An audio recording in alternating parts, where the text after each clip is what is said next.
Welcome back. One final point before we go. It's funny how Democrats are still crying foul, accusing President Trump of colluding with the Russians. We have no evidence of that, and we've looked for it.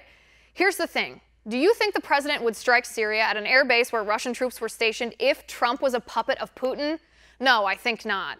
The funny part is Democrats are calling for an independent investigation into Trump's ties to Russia. Apparently the FBI investigation, the House Intel Committee investigation, and the Senate Intelligence Committee investigation, not good enough for Democrats. But why are the Democrats not calling for an investigation into former Obama National Security Advisor Susan Rice? This is not a trustworthy woman. Susan Rice lied about Benghazi.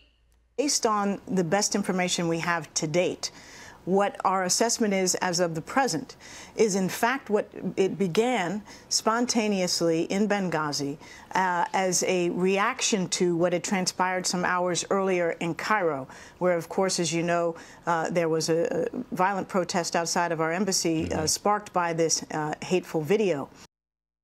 Susan Rice defended Bowe Bergdahl.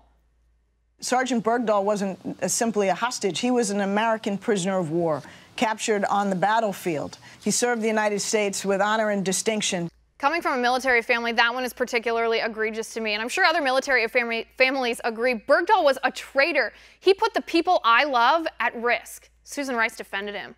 Susan Rice swore Bashar al-Assad did not have chemical weapons. I think the president stated the U.S. view, which is that the use of chemical weapons is not something we're prepared to allow to persist. And we didn't. We managed to accomplish that goal far more thoroughly than we could have by some limited strikes against chemical targets by getting the entirety of the declared stockpile removed. This atrocity proves her otherwise. So does this one, and this one, and this one. Do you believe her yet? Yeah, me either. In fact, everything Susan Rice has said turned out to be the polar opposite of the truth. If she denied it, it turned out to be true. If she swore it was true, it turned out to be false. So forgive me if I wonder why Democrats don't see that pattern of lying as well.